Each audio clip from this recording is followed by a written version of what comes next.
If the death strikes before I prove my blood, I swear I will kill the death. With these golden words of Captain Manoj Kumar Pandey, Param Chakra, I welcome you all to my new video. Today, it's 26th June 2022, 104th birth anniversary of India's first living Param Chakra awardee, Major Raghoba Rane. So let me share a glimpse of his life with you all. Raghoba Rane was born on 26th of June 1918 in the Chendela village of Karnataka in a Konkani speaking Maratha family. Rane's early education was mostly in a district school and was rarely chaotic due to frequent transfers of his father, who was a police constable. In 1930, he became influenced by the non-cooperation movement, for which he campaigned for Indian independence from the British rule. In 1940, when the Second World War was at its full swing, young 22-year-old Rane decided to join the British Indian Army and so was enlisted in the Bombay Engineer Regiment and passed out as the best recruit and was awarded the Commandant's Cane. After his training, Rane was posted to 28th Field Company, an engineering unit of the 26th Infantry Division, which at that time was fighting with the Japanese in Burma, where he destroyed several key assets of the enemy and displayed exceptional bravery, for which he was promoted to the rank of Havildar. Rane later received a Viceroy's commission to the rank of Nayab Subedar. For his persistence and leadership qualities, Rane was selected for a Short Service Commission in 1947. Following the country's independence, Rane remained in the Indian Army and was commissioned in Corps of Engineers on 15th December 1947 as a second lieutenant. In April 1948, during the Indo-Pakistani War of 1947, Rane displayed a key role in capture of Rajouri by the Indian Armed Forces. His citation reads, on 8th of April 1948, 2nd Lieutenant Raghoba Rane of Bombay Engineers was ordered to be in charge of the mine and the roadblock clearing party at mile 26 on the Nowshera-Rajouri road, which passes through a very hilly country. At 1100 hours on the date near Nagpur South, just as 2nd Lieutenant Rane and his party were near the tanks to start the work of clearing the mines ahead, the enemy started heavy mortaring of that area, with the result that 2 of his men of his mine clearing party were killed and 5 others, including 2nd Lieutenant Rane, was wounded. The officer once reorganized his party and started to work for the tanks to go on their position. Throughout the day, he was near the tanks under heavy enemy machine gun and mortar fire. After the capture of Barwali Ridge at 16:30 hours, though knowing that the enemy had not been completely cleared the area, 2nd Lieutenant Rane took his party ahead and started making a diversion for the tanks.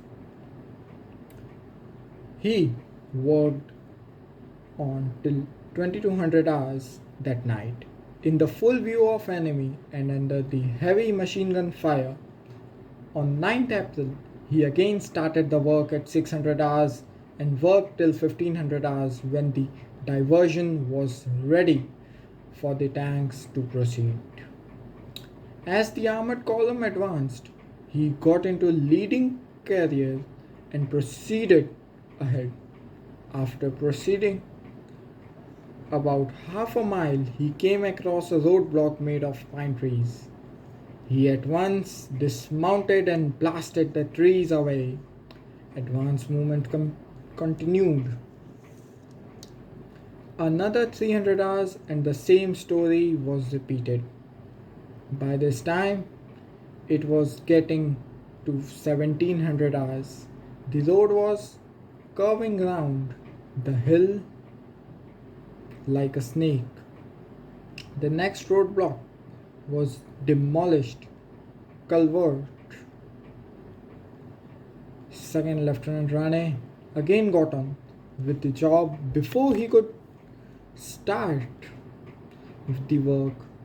The enemy opened up the machine guns, but with his super courage and leadership, he made a diversion for the column to proceed ahead. The roadblocks were becoming numerous, but he blasted his way through. It was now 18:15 hours, and the light was fading fast. The carrier came across a formidable roadblock of 5 big pine trees surrounded by mines and covered by machine gun fire. He started removing the mines and was determined to clear the roadblock, but the armored column commander, appreciating the situation, got the column into harbor area. On April 18, 1948, on 4:45 hours, 2nd Lieutenant Rane started work on the roadblock in spite of the heavy machine gun fire, with the support of one troops of the tanks. With sheer willpower, he cleared this roadblock by 6:30 hours. The next 1,000 yards was a mass of roadblocks and blasted embankments. That was not all. The enemy had the whole area covered up with machine gun fire. But with superhuman effort, in spite of having been wounded, with cool courage and exemplary leadership and complete disregard for his own personal safety, he cleared the road by 10:30 hours. The armored column proceeded ahead and got off the road into the riverbed of the Tave. But 2nd Lieutenant Rane continued clearing the road for administrative column. The tanks reached Chingas by 1400 hours. 2nd Lieutenant Rane, appreciating that the opening of the road was most vital, continued working without rest or food till 2100 hours that night. On 11th April 1948, he again started work at 600 hours and opened the road to Chingas by 1100 hours. He worked on that night till 2200 hours, clearing the road ahead. My friends, this act of selfless service, indomitable courage, valor, and for displaying highest order of leadership, 2nd Lieutenant Raghoba Rane was awarded India's highest wartime gallantry award, the Param Chakra. He retired from the army from the rank of Major on 25th of June 1968. During the course of his military career, Rane was 5 times mentioned in dispatches. He died in 1994 at Command Hospital, Southern Command in Pune, and was survived by his wife, 3 sons and 1 daughter. In 2020, Major Rane's wife, Srimati Rajeshwari Rane, handed over his Paramveer Chakra to General Manoj Mukund Narwane at Bombay Sappers Regimental Center. His Paramveer Chakra is now displayed there and will continue to inspire the future soldiers. So, my dear friends, I hope you liked this video. Do share it with your friends and family, and don't forget to subscribe to my channel. Thank you.